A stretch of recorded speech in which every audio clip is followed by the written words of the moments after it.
Ar da pawb, Siân Williams ydw i, dwi'n bennaeth weithrediadau ar gyfer gogledd orllewin efo Cyfoeth Naturiol Cymru. I'm Siân Williams and I'm Head of Operations for North West Wales with Natural Resources Wales. I also lead on water as an operational aspect for all of Wales, so hence why I'm here today. Just a bit about me. I've worked for NRW and the EA previously for 27 years now. Started my career in water quality and I'm still here. Still as passionate as I was when I started and still as passionate about making a difference to the people and environment of Wales. Mark is here with me today. Natalie was here yesterday. We've worked together, the three of us. I shared an office with Mark when I first started. So I was thinking about this last night, and between the three of us, we've probably got about 80, 90 years experience of working in water quality. And obviously the problem is still a problem. There's been massive progress that has been made already in some areas, we heard yesterday, but it's still a challenge for all of us. So we're still working and really, really pleased to have this opportunity to come and talk to and hear everything from the other speakers and from the discussions that have been had already here.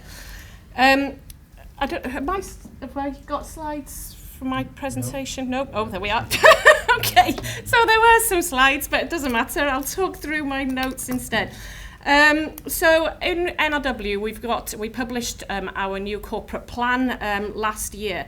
3 pillars within that corporate plan, supporting nature recovery, minimising and adapting to climate change, and minimising pollution. So pollution is now one of the 3 core pillars of our corporate plan. It's right up there with the nature emergency and the climate emergency, and shows our commitment to this aspect of pollution, but also obviously other aspects such as waste, land management, and others as well.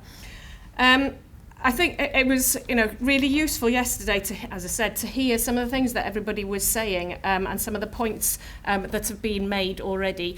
I've had really good conversations with some of you. As NRW, really, really happy to have conversations in the breaks as well if anybody wants to come and ask me about things that are non-nature-based solution. But just to respond to some of the things that were said yesterday, if I may, in terms of regulation and enforcement, agriculture was mentioned a lot yesterday, and agricultural enforcement. We do have 2 teams now in place. They've been working on this for the last few months. They're fully trained, fully competent. They've done over 500 visits so far this year. Non-compliances have been found, yes, you're right. And it was mentioned yesterday that enforcement is not always the first response. Our agricultural compliance teams will not be doing the direct enforcement action. If there is enforcement action that's necessary, they pass that on to enforcement specialists to deal with. But that's the last resort. What we want to achieve is fixing the problem rather than penalising people for causing the problem. So our first approach will always be to work with farmers, to work with landowners, to resolve issues and improve them. Yes, we'll take action if necessary. And as was mentioned yesterday, we can report through to the Rural Inspectorate Wales, and there can be financial penalties in terms of losing single farm payments and so on as well. Dŵr Cymru, yes, we'd regulate too. We're also in the process of creating a new water compliance team within Natural Resources Wales. And we will be using that team as a more focused all Wales team to really get under the skin of some of the network issues, some of the compliance issues, some of the data in a way that we haven't been able to do before. So there will be a shift in terms of water compliance coming within NRW.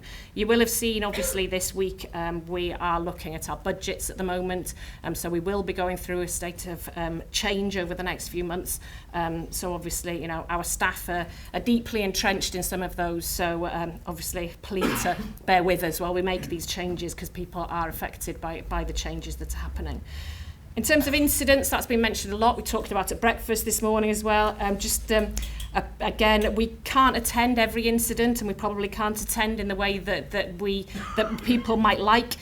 We are looking at the way we do that. The ultimate aim is to prevent incidents in the first place. Once an incident has happened, the problem is there, and you know the environmental impact has happened. So if we can work together to prevent those incidents happening in the first place, that would be the ultimate goal. In terms of good news, relating back to this subject more now, we are delivering against the Nature and Climate Emergency Welsh Government Capital Programme. It's a huge programme, and there's lots of aspects of that are aimed at delivering water quality on a capital front.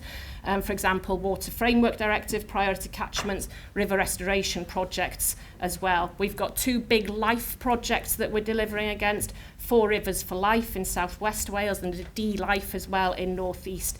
Again, we talked about buffer strips, we talked about some of the things that help in terms of water quality and biodiversity, and those are big parts of those projects as well. We've also got Welsh Government funded Metal Mines programme, again, a big capital programme focusing in on improving discharges from abandoned metal mines. And again, back to this subject a bit more, I'll come on to it again now. Peatland restoration, a big project that we're leading on there, which is a massive nature-based solution, looking at how we can restore peatland, how we can make sure that we're protecting the carbon that is stored within those peatlands, but obviously benefits to water quality as well. In terms of nature-based solutions, there's 3 main types that we consider. Number 1 is a large-scale nature-based solution. Our role in here, this is landscape-scale things, like the Peatland Restoration Programme. We work as an advisor, a partner, and delivering against those programmes. As I said, a good example of that is our Peatland Action Programme as well. On more local scale then, things like sustainable urban drainage, Greener Grange Town here in Cardiff is a really good example of that.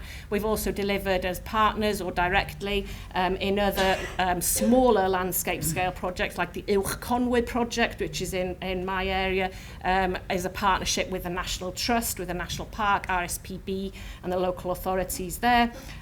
We've worked more as a facilitator there and an enabler to help deliver against those aspects there. And then much more local then, site level, local interventions, things like buffer strips, things like the discharge points and the constructed wetlands for sewage treatment works. I've lost my slides now, slide 4, there we are, sorry, still not here. You will probably hear in a minute, and you'll probably think within the room, and I'll cut this off before we talk about it. Lots of people think that NRW is against nature-based solutions. We're absolutely not against it. We're absolutely supportive of nature-based solutions as long as it's the right solution in the right place to deliver against what we need. Decisions need to be site-specific, so we need to look at the regulatory aspects if we're looking at nature-based solutions for treating an effluent, for example. We do need to make sure there's governance in place. We do need to make sure there's assurance in place and that all of those legal aspects are covered. For example, if we're looking at treating a discharge, whose land is it on? Who's liable for it long term? Who's liable for the maintenance? How do we regulate against it? If we're looking at improving to a certain quality of effluent, how do we know when we've achieved that? And how can we provide that assurance that a nature-based solution or a wetland will achieve that point at what point in the future? There's always a time lag involved in developing a nature-based solution. If we're looking at a concrete solution, which is the traditional way of treating effluents, you put your concretes in place, you design your treatment plant, and as you know, within a short space of time, it's working and it's treating the effluent up to a certain standard. Wetlands, by the nature of it, we're relying on plants, we're relying on nature to develop, and it takes a much longer time in some cases for those things to develop. One last point, and I'll stop now. We are one of the things that we are looking at in partnership with others in this room and elsewhere is looking at trials of how we can manage different kinds of nature-based solutions in different places. So the TV, some of you will be involved with already. We are looking, and now we're collaborating with other partners on a trial on the TV, looking at nature-based solutions, yes, looking at data, looking at evidence, looking at how we can work on a catchment scale on one catchment. It's much more focused in this catchment in the Tavy. It's not saying that the Tavy is more important than any other catchment or different to any other catchment. That's just where we've started. We will take the learning from the trials and from the work that's being done on the Tavy to look at those elsewhere as well, and see how we can apply that in other places. As I said, we're not against nature-based solutions. We are a bit cautious. We want to make sure that we achieve the outcome that we desire, and the right solution in the right place is the way to do that. Yeah. Thank you very much.